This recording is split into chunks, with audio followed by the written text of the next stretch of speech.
qisadeena maanta waxay ku saabsan tahay nin hooyadii si xun u galay laakiin asigana musiibo ku dhacday, jirro ilaahay ku riday. haddaba ninkaas waalidkiisa siduu u galay, musiibada ku dhacdayna maxay tahay? miyuu ka badbaadi doonaa? ma toobad keeni doonaa mise tuulayday noqon doontaa? فاقصص القصص لعلهم يتفكرون. الحمد لله والصلاة والسلام على رسول الله. ولجيتنا السلام عليكم ورحمة الله وبركاته. جمعة والبئيو قصة عصب. قصة دينا مانتا وقصة حنون بدن لكن فائدة بدن له. لقيابو تدقار كوضا إني وحاس كو رقمان أما أوجيهين دد وحاس كو رقمو. هذا قصة إلى دمات كذا دقيسو فإذا آدو في عن أياكه ليسا adigana waxaa raba waxa uu maleynayso faa'iido ina soo qortid insha Allah. waxaa jirtay hooyo hal wiil ka lahayd. hooyadu wiilkeeda way soo korisay, gurigii deganeeday dejisay, guriga hooyadiisu degay, shaqo fiican uu helay, xoolo fiican uu helay, wuu guursaday, hal cunug aad u qurux badan uu Ilaahay siiyay. hooyadu cunugeeda dhashay waa jecesha markasta iida haysay. maalin maalmaha kamid ah ciida markay soo dhawaatay ayaa waxaa israacay ninka naagtiisa hooyadii oo cunug yar wadato. ninkii marka wuxuu rabay xaaskiisu rabay dahab inuu u gado. meeshii dahabku u tagay, xaaskiis dahabkii rabtay soo qaadatay, miisaanka la saaray, lacagtii loo sheegay meeqa waaye. ninka wuxuu ku yiri 20,000 iyo 100 riyaal. ninka wuxuu yiri 20,000 waa u jeedaa ee 100 kalku ka yimid. markaas wuxuu ku yiri maamadaas cunuga haysato ayaa faraanti qaadatay, faraantigaasna waa 100 riyaal. cunugii dhalinyarada ahaa inuu xanaagay, maamadii ku orday, faraantii inuu ka soo qaado ka soo dafo. wuxuu ku yiri habraha cajuusooyinka sidaadoo kale ah looguma taligelin dahab inay xirtaan. habartii waa iska soo xanaagtay, cunugii soo qaadatay, waa timid banaanka u soo. naagtiisa waxay ku tiri maxaa saas oo la dhaqantay? markaasuu yiri maxay faraanti ku falaysaa? habar cajuus waaye. markaasii waxay ku tiri cunug haddii noo tuurta ka waryaa cunuga noo haynaya. orod hadda ka daba tag, faraantiga u qaad, u geey, waxaa ku tirahay faraantigan xiro. waa soo baxeen asiga iyo xaaskiisa soo baxeen. wuxuu yiri faraantiga ma rabtay hooyo? markaasi wuxuu ku tiri maya uma baahni hadda. ciidaas wadaad waxaan jeclaa inaan farxo sidii dadka kale u farxayeen. hal faraantiyaan soo qaatay 100 riyaal laakiin waa celisay tiri hadda wallahi ma rabay xataa hadda dahabran ii soo gadid ma biga khalaas farxadii waa niye jabay tiri farxadii ma hayso. ciidna uma baahni khalaas. gurigii imaatay, hooyadii waa iska walwashay, muruga ku dhacday, meel kaliya aadam ma lahan, cunuga kaliya ilma ka leedahay. way u ducoysay Ilaahu hanuuniye tiri. maalmaha kamid marka waxay aragtay cunugeedo daroogo iyo wax jinni cabay aragtay. hooyo waaye oo u soo orday cunugeeda oo si xun u jiifa soo jiifay aragtay wixii cabaayo oo si xun u kala yaalo daroogadii iyo wixii dhamaa inay qaaday qashin ku dartay, qaarna way daadisay, qaarna qashinkii ku shaday ku dartay. ninkii waa soo kacay, wixii uu soo walwaalan uu soo kacay, waa u sheegtay hooyadiisu inuu ku qayro kulleetiga qabto banaanka u saar. wuxuu bax ka bax guriga, meesha aragtay inaad gurigii dambana kuuma arki kari. hooyadii ooynaysaa soo baxday.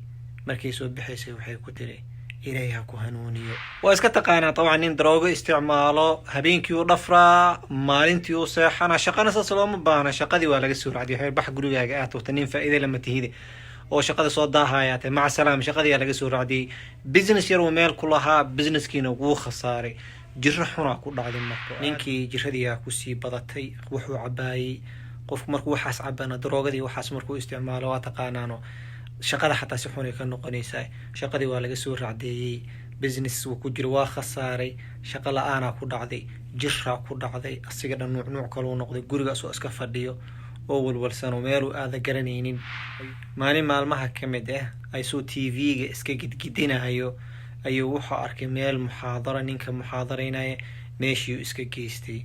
ninkii marka wuxuu ka hadlayay waalidka caasi lagu noqdo dhibkay leedahay. aad u aga hadlay waalidka xuquuqdoodu ka hadlay.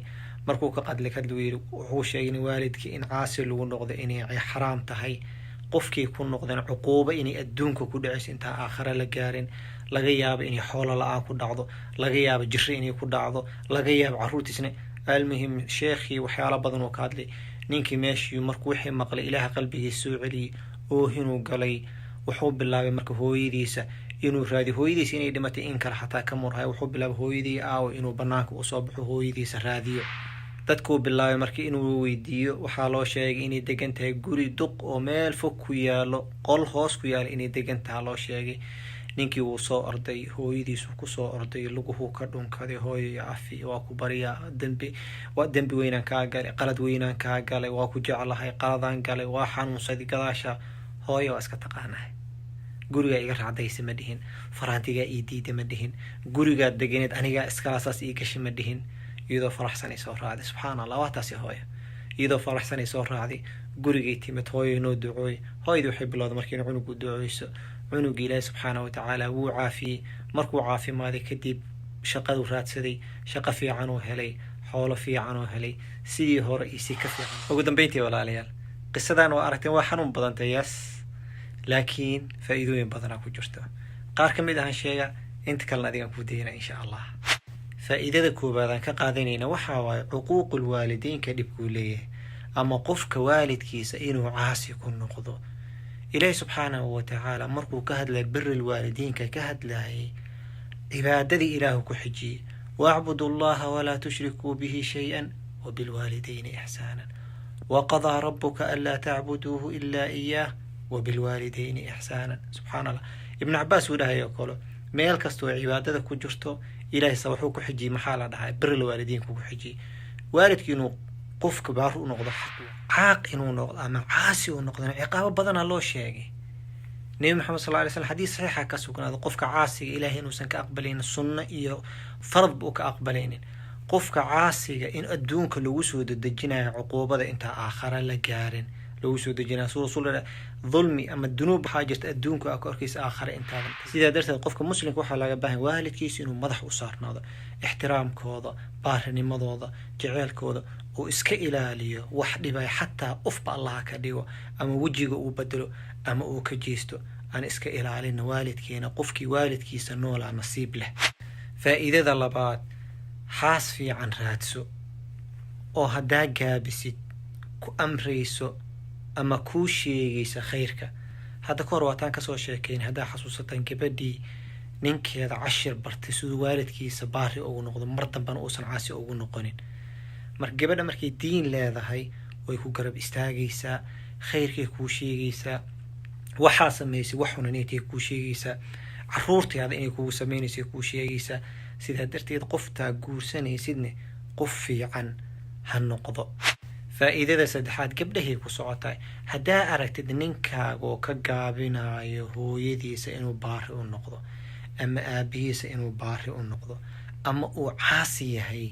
waani khayrka u sheeg wanaagaagaa ku jiro gurigaaga inuu barakoobaa ku jiro ninkaaga caafimaadkiisaa ku jiro caruur fiican oo barakaysan inuu ilaahay ku siiyaa ku jiro ha isdhihin ninkan anigaa iskale hooyadiis waxbay igama galeen ha dhihin ninkan oo qurxan oo rabtid inaa haysatid maamaa soo korisay kaadida kasoo dhaqi jirtay faa'iidada afraad waalidiintay ku socotaa caruurtaada intay yaryihiin diinta bar wanaaga iyo xumaanta u kala sheeg waxa lagu leeyahay iyo waxaan lagu lahaan u sheeg xuquuqduu ilaahay ku leeyahay u sheeg diinta islaamka bar kadibna ilaahay wuu kuu hanuunina hidaayada ilaaha gacanta ku haaya laakiin adiga waxaa lagaaga baahan yahay juhdigii inaad gelisid wixii lagaa rabay inaad samaysid oo ugu horreyso qofkan inaad tarbiyaysid tarbiyo wanaagsan oo diinta ugu horreyso inaad bartid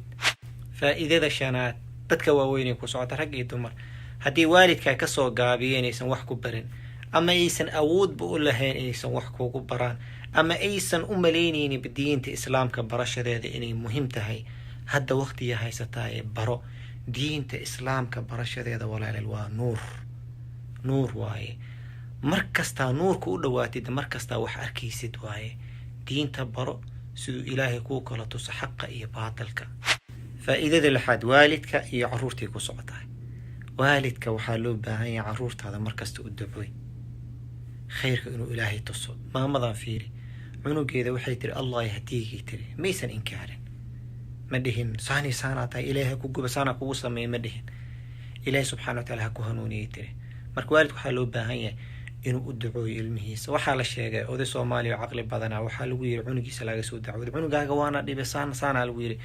markaasuu yiri Allah yahdiik maxaa saan u sameysay. markaasay waxay waa u ducoynaysaa miyaa ana waa kaasoo dacwooday. wuxuu yiri saanaan ugu ducooyay ka war hadaa inkaari lahaa muxuu idinku sameeyay intaan ka badan oo idinku sameeyay ducadan u duceynayo Ilaahay ku haayay. marka sidaa darteed waalidka u ducooy caruurtan ha loo ducooyo.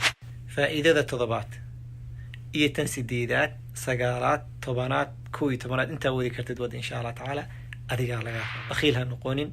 qisada si fiican u dhageyso, adiga ka faa'iideyso, faa'iidada ka faa'iideysatay iyo taa adiga u maleynaysidba meesha ku soo qor. jazakumullahu khayr, barakallahu fiikum. waana jumcada soo socotiyo qisa cusub. Assalaamu alaykum warahmatullahi wabarakatuh. لا إله إلا الله محمد رسول الله. لا إله إلا الله محمد رسول الله.